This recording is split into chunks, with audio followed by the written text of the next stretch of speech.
안녕하세요. 오늘 저희는 당신이 보내주신 이 자료들, 정말 흥미로운데요.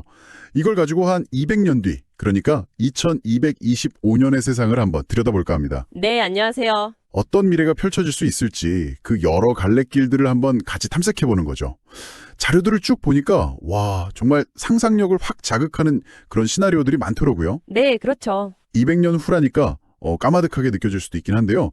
근데 생각해보면 200년 전, 그러니까 1825년 사람들한테 지금 우리가 쓰는 인터넷이나 스마트폰, 인공지능 이런 건 거의 마법처럼 느껴졌을 거예요. 맞습니다. 상상도 못했겠죠. 네.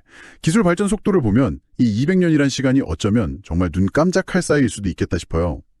저희 목표는 뭐냐면 이 복잡하게 얽힌 미래 예측들 속에서 핵심적인 변화의 줄기들을 좀 명확하게 짚어보고 네. 그 의미를 당신과 함께 생각해보는 겁니다. 자, 그럼 한번 시작해볼까요? 네, 좋습니다. 이 자료들은 사실 확정된 미래, 예언서 이런 거라기보다는요. 현재 우리가 보고 있는 기술들 있잖아요. 특히 인공지능, 생명공학, 또 우주기술. 네네. 이런 것들이 쭉 발전했을 때 어떤 세상이 가능할까? 이걸 한번 그려보는 일종의 스케치라고 보시면 될 것 같아요. 스케치요? 네. 특히 흥미로운 지점은 이 미래를 예측하고 또 어쩌면 만들어가는 그 과정에서 인공지능, AI의 역할이 아주 중요하게 나온다는 점이에요. 그렇죠. AI 얘기가 정말 많이 나오더라고요. 네. 당신이 주신 자료 수의 일부는 AI가 직접 분석하고 예측한 내용도 포함되어 있거든요. 그러니까 인간이 만든 지능이 우리 인간의 미래를 어떻게 보고 또 어떤 영향을 미치게 될지 그 관계를 좀 주목해서 봐야 할 것 같습니다. 가장 먼저 제 눈길을 끈 건요. 인간이라는 존재 자체가 지금이랑은 완전히 달라질 수 있다는 점이었어요. 아, 네. 포스트 휴먼? 네.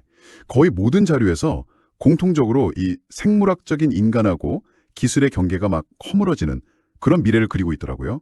유전자 편집 기술, 요즘 크리스퍼 많이 얘기하잖아요. 그렇죠. 이런 기술은 물론이고 뇌랑 컴퓨터를 바로 연결하는 인터페이스, BCI라고 하죠. 네, BCI? 심지어는 우리 의식 자체를 디지털 데이터로 바꿔서 클라우드 같은 가상 공간에 올려서 영원히 존재하게 된다. 이런 디지털 불멸 가능성까지. 야, 여기가 정말 흥미진진해지더라고요. 정확하게 보셨습니다. 여러 자료에서 포스트 휴먼, 그러니까 현재 생물학적 한계를 넘어선 새로운 인류의 등장을 아주 중요하게 다루고 있어요. 네. 한 자료를 보면 단순히 병을 고치는 걸 넘어서서요. 지능이나 신체 능력, 심지어 수명까지 확 늘리는 그런 유전자 편집 기술, 그리고 뇌에 AI 칩 같은 걸 심어서 인지 능력을 확장하는 그런 시나리오도 제시하고요. 와, 뇌에 칩을요? 네. 또 다른 자료들을 보면 아주 작은 나노봇 있잖아요. 그게 우리 몸속을 돌아다니면서 손상된 걸 고치고 또 BCI를 통해서 의식을 업로드해요. 그러면 사실상 죽음이라는 게 필수가 아니라 선택이 되는 시대. 죽음이 선택이 된다? 네, 그런 시대를 예측하는 거죠. 어떤 자료는 이걸 생물학적 노화가 선택적 과정이 되고 죽음이 끝이 아닌 전환점이 되는 시대 이렇게 표현하기도 하더라고요. 전환점이라. 더 나아가서 어떤 자료를 보면요. 나라는 의식 자체의 개념이 바뀔 수도 있다고 봐요. 의식 자체가요? 어떻게? 개인의 뇌가 클라우드에 연결된 어떤 거대한 집단 지성의 일부가 되는 거죠. 단순히 정보만 공유하는 게 아니라 다른 사람의 경험이나 감정, 심지어 창의적인 아이디어까지 실시간으로 공유하고 내려받을 수 있게 된다면 글쎄요. 개개인의 경계는 어디까지일까요? 와, 나는 과연 뭘까? 이런 질문을 진짜 던지게 되네요. 네, 그런 근본적인 질문이 나오게 되는 거죠. 듣기만 해도 정말 놀라운 변화인데 이게 근데 꼭 좋은 쪽으로만 갈까? 하는 생각도 좀 들어요. 물론이죠. 우려되는 부분도 분명히 있습니다. 실제로 한 자료에서는 이런 기술을 쓸 수 있는 소수의 강화 인간하고 그렇지 못한 대다수의 자연 인간 사이에 정말 건널 수 없는 격차가 생겨버리는 거예요. 네. 그래서 완전히 새로운 형태의 계급사회, 생물학적 계급사회라고 표현하던데 이게 나타날 수 있다고 아주 강력하게 경고를 하더라고요. 네, 맞습니다. 그 지적이 여러 자료에서 공통적으로 나와요. 기술 접근성의 차이가 결국에는 심각한 사회적 불평등으로 이어질 수 있다는 우려죠. 네. 만약 당신이 이런 시대에 살게 된다면 뭘 인간다움이라고 생각하고 지키려고 할 것 같으세요? 정말 중요한 질문이네요. 기술이 우리한테 거의 신 같은 능력을 줄 수도 있겠지만 그 과정에서 우리가 되게 소중하게 여겼던 무언가를 잃어버릴 수도 있다는 점을 자료들이 계속 지적하고 있어요. 감정들이요. 비효율적인 걸로 취급될 수도 있고 심지어 데이터 조작을 통해서 통제될 가능성까지 제기해요. 감정이 통제된다고요? 네. 또 다른 자료는 우리가 죽음을 피할 수 있게 되면서 역설적으로 유한함, 그리고 우리가 연약하다는 것에서 발견했던 어떤 삶의 의미나 가치들, 이런 게 좀 희미해질 수 있다고 말하고요. 아, 영원히 살면 오히려 의미가 없어질 수도 있다. 그렇죠. 심지어 어떤 자료에서는 영원히 살게 된 인간이 너무 지루해서 극심한 지루함 때문에 스스로 존재를 끝내는 자발적 소멸을 선택할 수도 있다. 이런 조금은 섬뜩한 예측까지 내놓기도 해요. 자발적 소멸이라. 무섭네요. 네. 그리고 아까 말씀하신 의식 복제 문제도 있죠. 복제된 나는 정말 나일까요? 그러게요. 수많은 복제본이 존재한다면 진짜 자아는 뭘까? 이런 철학적인 고민들이 이제 그냥 고민이 아니라 현실의 문제가 될 수 있다는 겁니다. 와, 인간 자체가 이렇게 변한다면 우리가 사는 공간은 또 어떻게 달라질까요? 자료들을 보니까 여기도 정말 상상력을 자극하는 시나리오들이 많던데요. 네, 그렇죠. 일단 뭐 기후변화나 자원 고갈 문제 때문에 아예 지구를 떠나는 것부터 시작해 볼까요? 네. 우주로 나아가는 거. 이게 여러 자료에서 공통적으로 제시하는 아주 주요한 시나리오 중 하나입니다. 네. 어떤 자료의 첫 번째 끼를 보면 화성을 지구처럼 만드는 테라포밍이나 달에 영구적인 기지를 짓고 심지어는 어마어마하게 큰 인공 우주 도시, 이른바 메가스트럭처를 건설하는 그런 본격적인 우주 이주 문명을 그리고 있어요. 메가스트럭처. 네. 그리고 이 모든 복잡한 과정들 있잖아요. 뭐 외계 환경을 분석한다거나 자원을 관리하고 생존 시스템을 구축하는 이런 데 AI 역할이 거의 절대적일 거다 이렇게 보고 있고요. AI가 다 하는군요. 그렇죠. 또 다른 자료는 더 나아가서 2225년쯤 되면 인류의 상당수, 뭐 한 70% 정도가 화성이나 목성 위성인 유로파 같은 지구 밖 행성이나 위성에서 살고 태양계를 넘어서 알파 센타우리 같은 가까운 별까지 진출할 가능성도 제시해요. 알파 센타우리까지요. 네. 몇 세대에 걸쳐서 우주를 여행하는 세대 우주선 이야기도 나오고요. 어떤 자료는 이걸 다성 문명, 그러니까 여러 행성에 걸쳐 사는 문명으로의 전환이다 이렇게 부르기도 합니다. 근데 그렇게 우주로 나가서 살게 되면 우리 모습도 달라질 수 있는 건가요? 네. 바로 그 점이 또 흥미로운 포인트예요. 우주 환경에 적응하기 위해서 인류 스스로를 변화시킬 수 있다는 거죠. 아, 예를 들어서 혹독한 우주 환경, 뭐 강한 방사선이라든지 다른 중력 조건에 견딜 수 있게 유전자를 편집하거나 신체를 기계적으로 강화하는 그런 사이버네틱스 기술을 언급하는 자료도 있고요. 네. 또 어떤 자료는 아예 여러 세대에 걸쳐서 우주 환경에 적응하다 보면 진화한 후손들은 지금 우리랑은 좀 다른 신체적 특징을 가질 수 있다고 봐요. 어떻게 달라지는데요? 뭐 예를 들면 저중력 환경에 적응해서 팔다리가 더 길고 가늘어진다거나 아니면 우주 방사선을 막으려고 피부가 더 단단해진다거나 그런 식의 변화를 예측하기도 합니다. 와, 정말 SF 영화 같은 이야기네요. 근데 꼭 우주로 가는 길만 있는 건 아니겠죠? 지구에 남는 미래는 없을까요? 아, 물론 지구에 남는 시나리오도 있습니다. 다만 그 모습이 지금과는 좀 많이 다를 수 있어요. 속에서 인간들은 대부분 엄청나게 발달한 가상현실, VR 속에서 살아가면서 실제 자연과는 오히려 단절될 수 있다. 이런 예측을 내놓습니다. 아, 현실은 완벽한데 가상에서 산다. 좀 이상하네요. 네, 그렇죠. 반면에 좀 더 희망적인 그림을 그리는 자료도 있어요.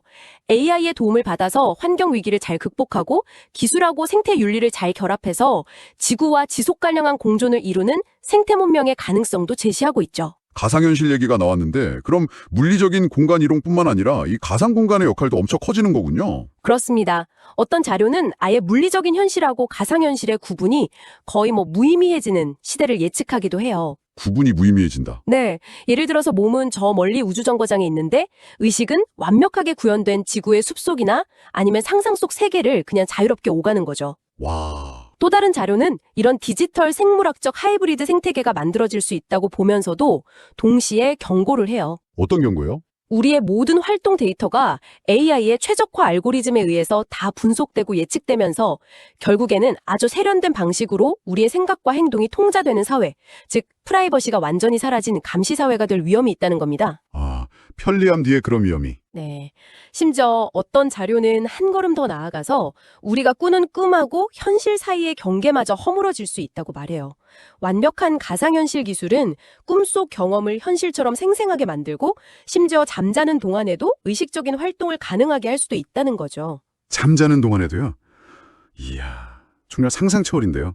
인간도 변하고 사는 곳도 달라지고 그럼 사회는 어떻게 운영될까요? 여기서도 역시 AI 역할이 핵심인 것 같던데요. 네, 맞습니다. 사회 구조하고 운영 방식에도 AI는 정말 결정적인 영향을 미칠 걸로 보여요.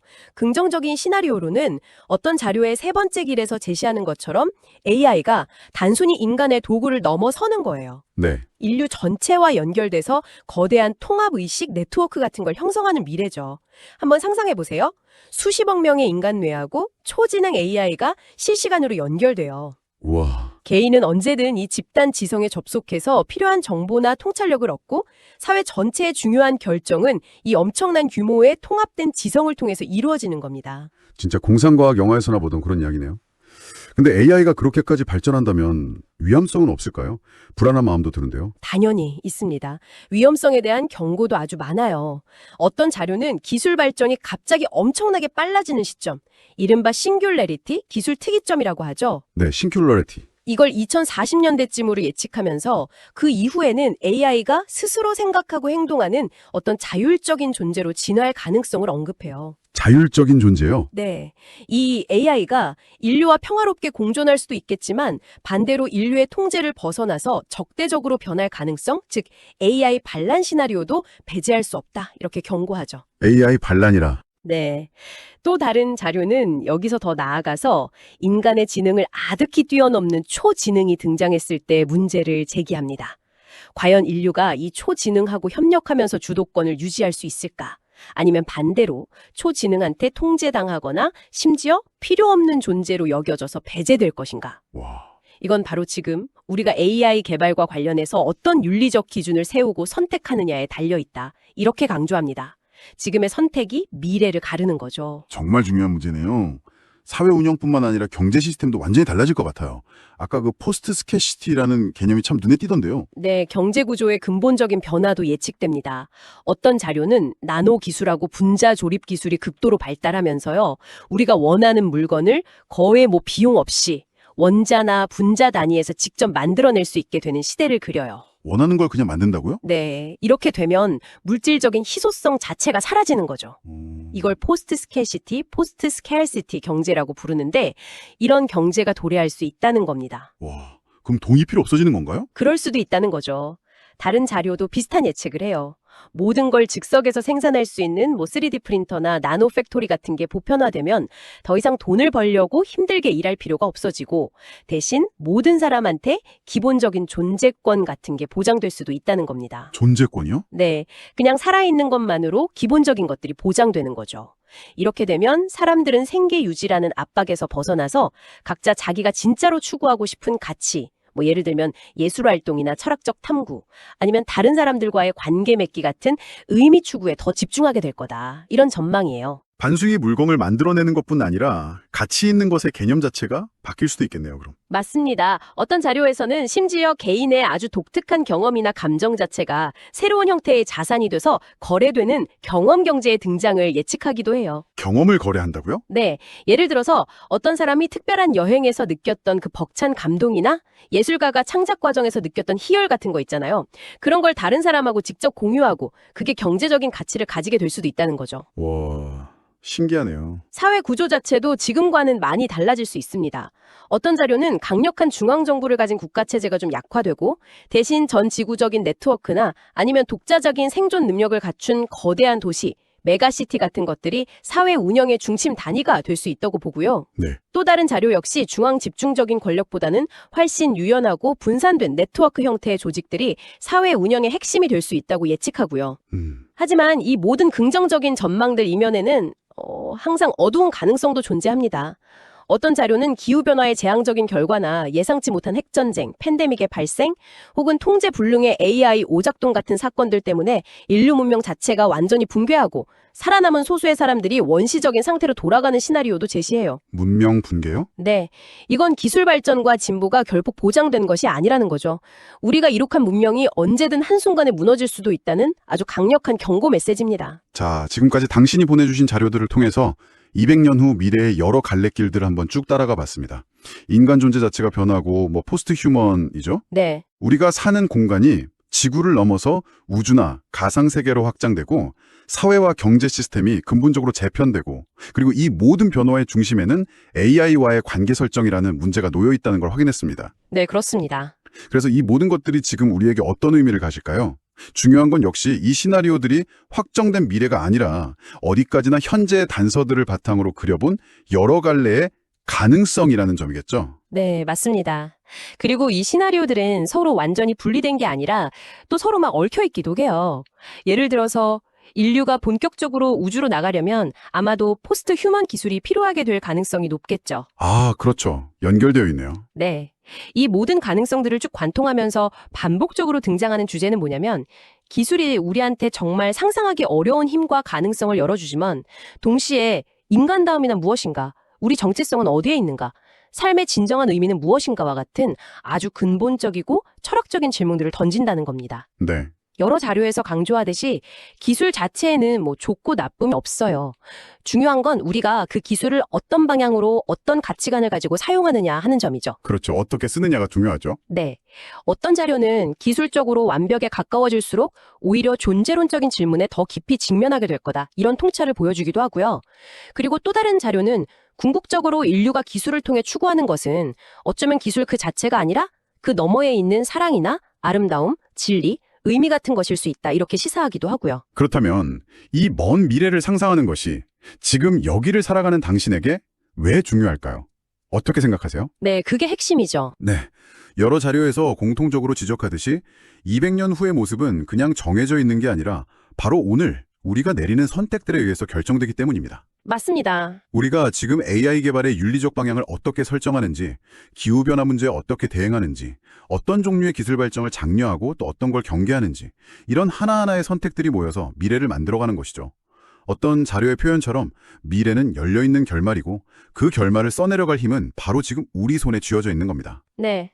현재가 미래를 만드는 거죠. 오늘은 당신이 공유해주신 이 흥미로운 자료들을 바탕으로 200년 후 인류 문명이 마주할 수 있는 복잡하고 또 매혹적인, 때로는 서로 막 상반되기까지 하는 미래의 여러 단면들을 함께 탐험해 보았습니다. 이 깊은 대화를 가능하게 해준 당신의 자료들에 다시 한번 감사드립니다. 네, 저도 즐거웠습니다.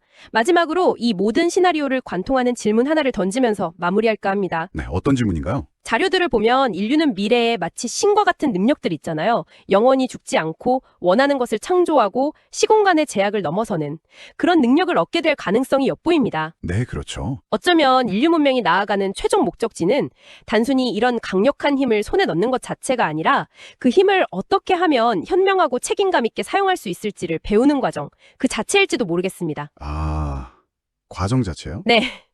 우리는 과연 어떤 종류의 신이 되기를 원하는 걸까요?